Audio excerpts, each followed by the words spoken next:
Mau kuliah kesehatan, tapi tidak mengeluarkan banyak uang. Kami punya solusinya.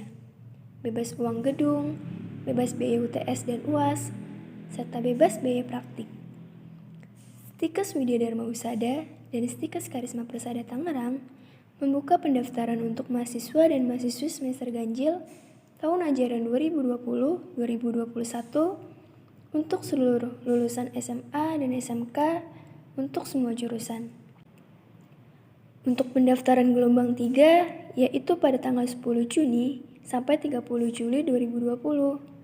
Bagi kalian yang ingin mendaftar, bisa langsung kunjungi websitenya ya. Ayo segera bergabung, jangan sampai ketinggalan.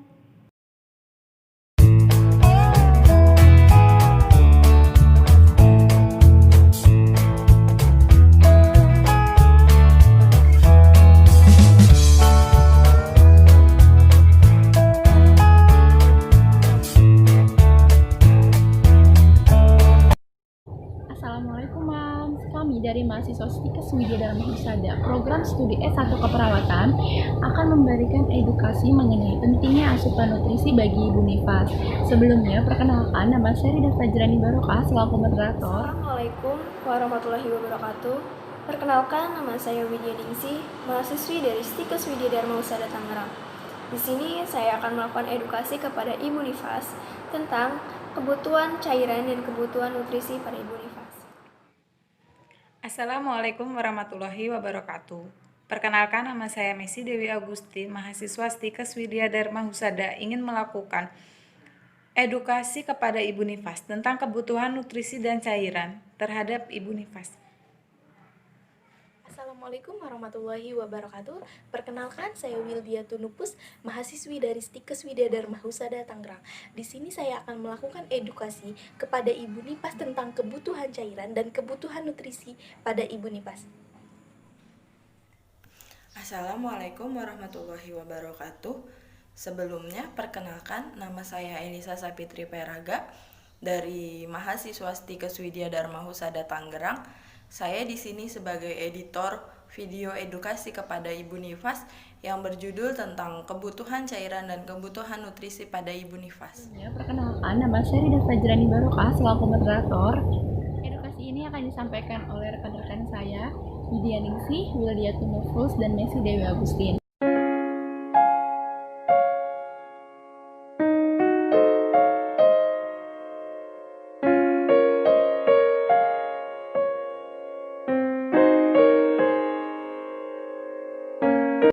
Nah, di sini saya akan memulai edukasinya. Yang pertama itu ada rumusan masalah. Yang pertama, bagaimanakah kebutuhan nutrisi ibu dalam masa nifas? Yang kedua, bagaimanakah kebutuhan cairan ibu dalam masa nifas? Dan ada tujuannya. Yang pertama, untuk mengetahui kebutuhan nutrisi ibu dalam masa nifas dan untuk mengetahui kebutuhan cairan ibu dalam masa nifas. Yang pertama itu ada nutrisi. Ibu nifas membutuhkan nutrisi yang cukup, gizi seimbang, terutama kebutuhan protein dan karbohidrat. Gizi pada ibu menyusui sangat erat kaitannya dengan produksi ASI yang sangat dibutuhkan untuk tumbuh kembang bayi. Bila pemberian ASI berhasil baik, maka berat badan bayi akan meningkat. Nutrisi atau gizi adalah zat yang diperlukan untuk tubuh untuk keperluan metabolismenya. Kebutuhan gizi pada masa nifas, terutama bila menyusui, akan meningkat 25% karena berguna untuk proses kesembuhan sehabis melahirkan dan untuk memproduksi ASI yang cukup untuk menyehatkan bayinya. Mengkonsumsi tambah 500 kalori tiap hari, minum sedikitnya 3 liter air setiap hari, pil zat besi harus diminum untuk menambahkan zat gizi setidaknya selama 40 hari pasca persalinan. Minum kapsul vitamin A 200.000 unit agar bisa memberikan vitamin A kepada bayinya melalui ASI. Menu makanan seimbang yang harus dikonsumsi adalah porsi yang cukup dan teratur, tidak terlalu asin, pedas, atau berlemak, tidak mengandung alkohol, alkotin, serta bahan pengawet atau pewarna. Di samping itu harus mengandung yang pertama sumber tenaga atau energi, yaitu untuk pembakaran tubuh, pembentuk jaringan baru, penghematan protein. Protein dapat digunakan sebagai cadangan untuk memenuhi kebutuhan energi. Zat gizi sebagai sumber karbohidrat terdiri dari beras, sagu, jagung, tepung terigu, dan ubi. Sedangkan zat lemak dapat diperoleh dari hewani, yaitu lemak, mentega keju, dan nabati dari kelapa sawit, minyak sayur, minyak kelapa, dan margarin. Dan yang kedua itu ada sumber pembangun. Protein diperlukan untuk pertumbuhan dan pergantian sel-sel yang rusak atau mati. Sumber protein dapat diperoleh dari protein hewani yaitu ikan, udang, kerang, kepiting, daging, ayam, hati, telur, susu, dan keju. Dan protein nabati seperti kacang-kacangan. Sumber pengatur dan pelindung yaitu mineral, vitamin, dan air. Unsur-unsur tersebut digunakan untuk melindungi tubuh dari serangan penyakit dan pengatur kelancaran metabolisme dalam tubuh. Ibu menyusui minum air sedikitnya 3 liter setiap hari. Dianjurkan untuk ibu untuk minum setiap kali sehabis menyusui. Sumber zat pengatur dan pelindung biasa diperoleh dari sumber jenis sayuran dan buah-buahan segar. Jenis-jenis mineral penting yaitu yang pertama zat kapur untuk pembentukan tulang. Sumbernya itu dari susu, keju, kacang-kacangan, dan sayuran yang berwarna hijau. Yang kedua itu ada fosfor, dibutuhkan untuk pembentukan kerangka dan gigi anak. Sumbernya itu dari susu, keju, dan daging. Yang ketiga itu ada zat besi. Tambahan zat besi sangat penting dalam masa menyusui karena dibutuhkan untuk kenaikan sirkulasi darah dan sel, serta menambah sel darah merah atau HB, sehingga daya angkut oksigen mencukupi kebutuhan.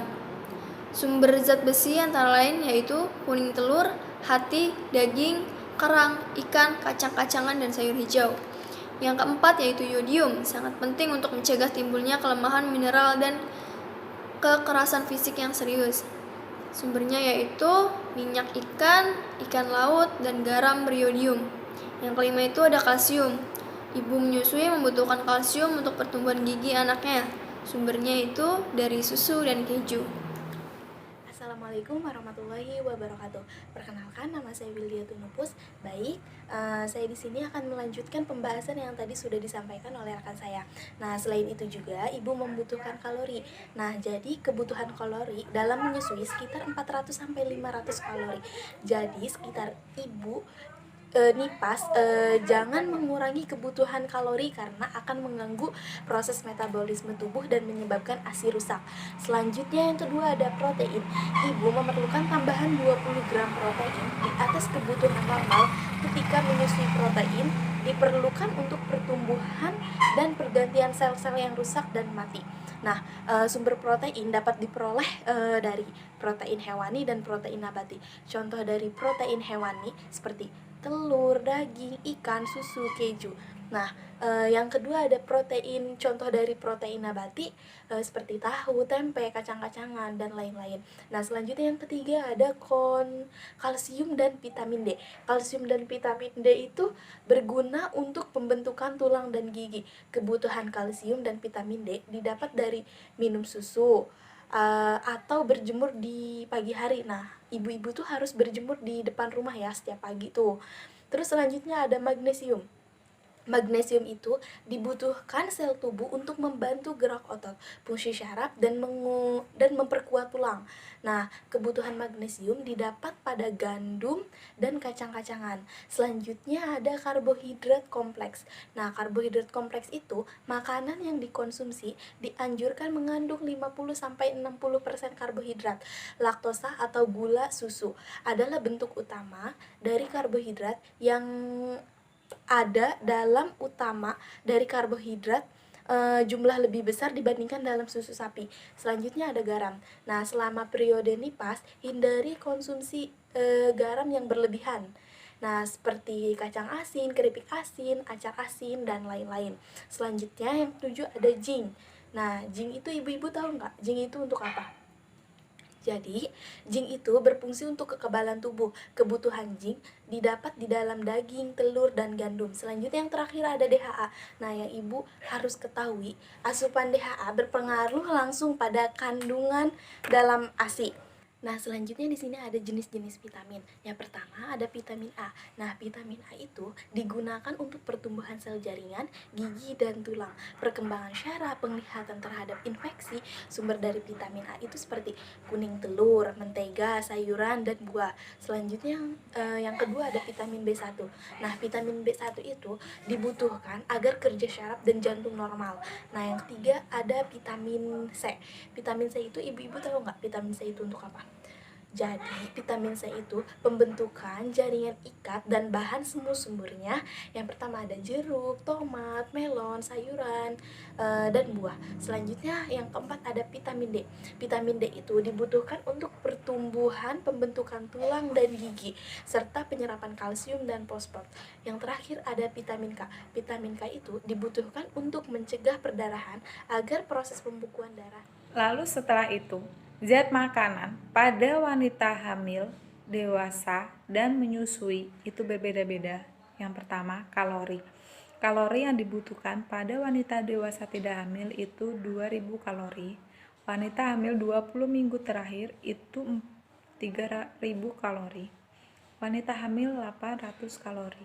Protein yang dibutuhkan pada ibu tidak hamil itu 47 gram. Wanita hamil 20 minggu terakhir dibutuhkan 20 gram. Wanita menyusui dibutuhkan 40 mg. Kalsium. Kalsium yang dibutuhkan pada wanita dewasa tidak hamil itu hanya 0,6 mg. Wanita hamil 20 minggu terakhir itu dibutuhkan 0,6 gram dan wanita menyusui itu 0,6 gram. Ferrum itu pada wanita dewasa dibutuhkan 12 mg. Pada ibu hamil 20 minggu terakhir dibutuhkan 5 mg dan pada wanita menyusui itu dibutuhkan 5 mg. Vitamin A yang dibutuhkan pada wanita dewasa tidak hamil itu 4000 IU.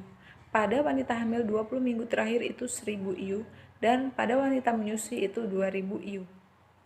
Pada tamin itu dibutuhkan pada wanita dewasa tidak hamil itu 0,7 mg. Wanita hamil 20 minggu terakhir itu 0,2 mg dan wanita menyusui itu 0,5 mg. Riboflavin itu yang dibutuhkan pada wanita dewasa tidak hamil itu 1,1 mg. Pada wanita hamil 20 minggu terakhir itu 0,2 mg dan pada wanita menyusui itu 0,5 mg. Niacin pada wanita dewasa tidak hamil itu 12,2 mg. Pada wanita hamil 20 minggu terakhir itu 2 mg dan wanita menyusui itu 5 mg.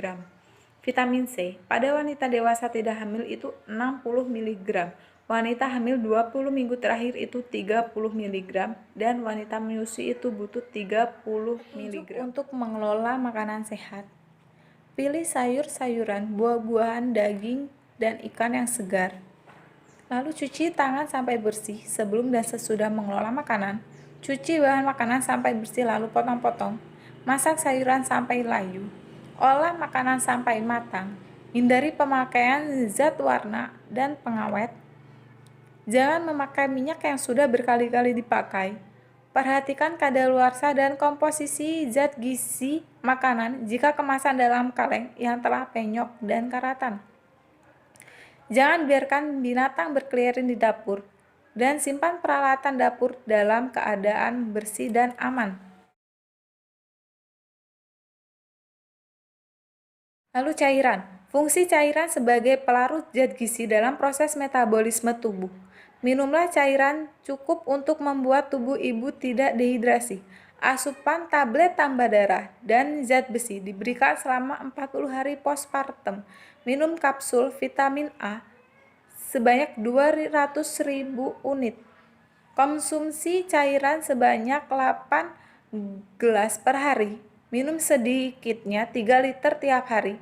Kebutuhan akan cairan diperoleh oleh air putih, sari buah, susu, dan sup. Nutrisi lainnya yang diperlukan selama laktasi adalah asupan cairan. Ibu menyusui dianjurkan minum 2-3 liter per hari dalam bentuk air putih, susu, jus buah. Anjuran ibu untuk minum setiap kali menyusui. Mineral, air, vitamin digunakan untuk melindungi tubuh dari serangan penyakit dan mengatur kelancaran metabolisme dalam tubuh. Sumber zat mengatur tersebut bisa diperoleh dari semua jenis sayuran dan buah-buahan.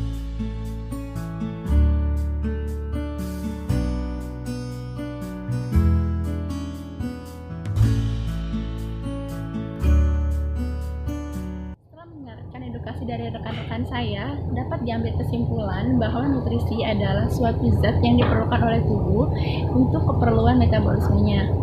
Keperluan gizi pada masa nifas, terutama pada menyusui, akan meningkat 25% dari biasanya. Keperluan gizi yang meningkat ini berguna untuk kesembuhan setelah melahirkan dan menyusui. Untuk memproduksi ASI yang cukup, sehingga bayi menjadi sehat. Nutrisi yang dibutuhkan harus yang bermutu tinggi, bergizi, dan cukup kalori. Selain kalori, terdapat vitamin, mineral, lemak, DHA, magnesium, kalsium, dan lain-lain. Sehingga para moms di rumah apabila setelah melahirkan harus cukup nutrisinya. Jadi, saran pada ibu nifas tentang kebutuhan nutrisi dan cairan itu untuk para ibu-ibu setelah melahirkan dianjurkan untuk mengonsumsi makanan yang bergizi karena kebutuhan ibu yang menyusui itu lebih banyak dibandingkan dengan ibu hamil maupun wanita biasa. Dengan menyusui diharapkan untuk mengurangi angka kematian ibu dan angka kematian anak karena dengan menyusui dapat mengurangi kemungkinan terjadinya komplikasi. Sekian edukasi dari kami, kurang lebihnya mohon maaf. Wabillahi taufiq wal hidayah. Wassalamualaikum warahmatullahi wabarakatuh.